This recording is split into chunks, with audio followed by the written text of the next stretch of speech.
Il est certain que l'opacité est la meilleure amie de l'escroc.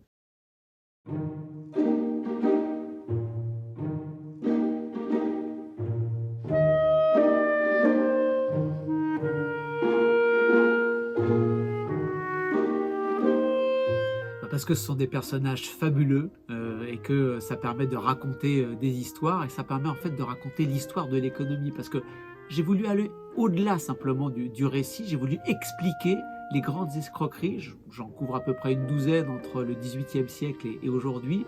Et quand on veut vraiment comprendre les escroqueries, eh bien on s'aperçoit que si on veut savoir pourquoi telle escroquerie a eu lieu à tel moment, eh bien c'est parce que c'est le reflet du fonctionnement des économies de l'époque. Et donc à l'envers, en reprenant la dynamique historique des escrocs, on peut présenter une dynamique du capitalisme, en fait, du XVIIIe siècle à nos jours. Et c'est ça que j'ai essayé de faire, c'est ça qui m'a fasciné.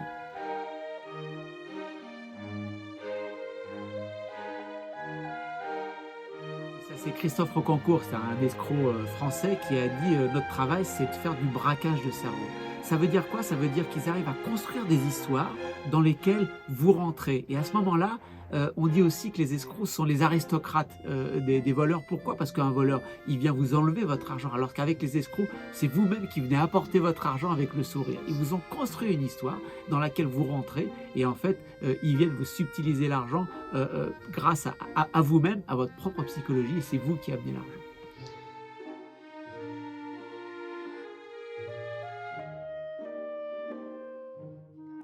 Ce que j'ai essayé de faire avec ma douzaine d'escrocs, c'est de me dire, est-ce qu'il y a un profil psychologique type de l'escroc? Et en fait, je me suis aperçu que oui, on pouvait retrouver ça chez les psychologues. Ce sont tous des pervers narcissiques, c'est-à-dire des gens qui, lorsqu'ils étaient enfants, ont eu un manque de reconnaissance de la part de leurs parents. Ils ont été obligés ensuite de surcompenser, de survaloriser l'image d'eux-mêmes et de prendre par la prédation ce que leurs parents leur avaient pas donné. Et en fait, on s'aperçoit qu'il y a des travaux de psychologie sociale aux États-Unis qui s'intéressent à la psychologie des grands patrons. Et je retrouve exactement le même type de description. Et si vous connaissez peut-être la série Mindhunter, qui raconte les premiers pas du FBI pour essayer d'établir les profils psychologiques des serial killers, vous apercevez que c'est exactement la même chose.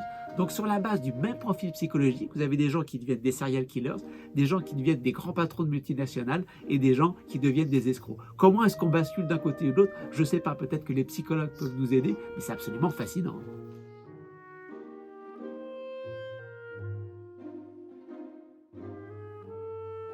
Bah, étant donné que j'essaie de montrer dans le livre que les escroqueries sont toujours le reflet de l'économie du moment, il faut se préoccuper de l'économie du moment pour savoir quel pourrait être le terreau. Et aujourd'hui, on a les startups, par exemple, hein, le monde des startups est très valorisé un petit peu partout dans le monde, et on a déjà eu une arnaque à la startup avec Elizabeth Holmes, dont le procès va avoir lieu au mois d'août 2020, et qui a fait croire qu'elle pouvait organiser des prélèvements sanguins et des analyses magnifiques avec une goutte de sang, ce qui n'était pas possible. Elle a réussi à lever 1 milliard de dollars. Donc c'est vraiment pas rien. Aujourd'hui, je pense que le big data est très souvent mis en avant. Je pense qu'on aura bientôt des histoires d'escroquerie sur le big data, par exemple.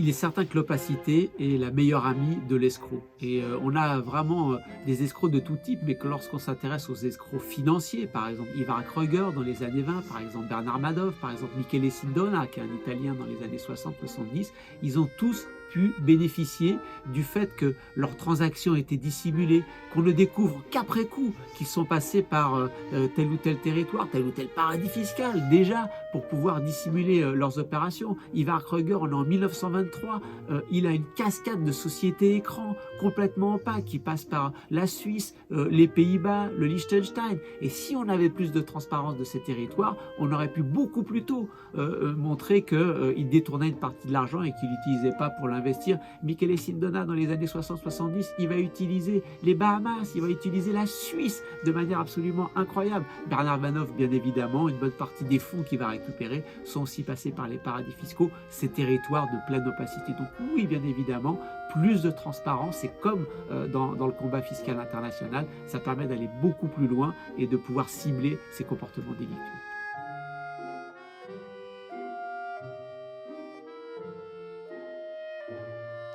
Oui, moi j'ai plusieurs histoires d'escrocs pour lesquels les paradis fiscaux ont vraiment été très très utiles. Ivar Kreuger, le roi de l'allumette, un vrai industriel qui pourtant va essayer d'aller chercher et va réussir à récupérer de l'épargne sur les marchés financiers aux États-Unis, il va complètement la détourner.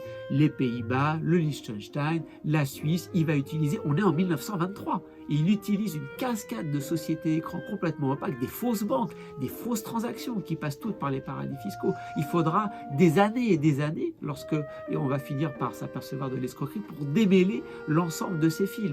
Donc les paradis fiscaux ont été très utiles dans les années 20, très utiles dans l'escroquerie pour un Italien, Michele Sindona, à la fois banquier du pape et banquier de la mafia, qui utilise les paradis fiscaux à plein. Bernard Madoff, au début des années 2000, qui utilise lui aussi les paradis fiscaux. Toutes les grandes escroqueries financières ont utilisé les paradis fiscaux.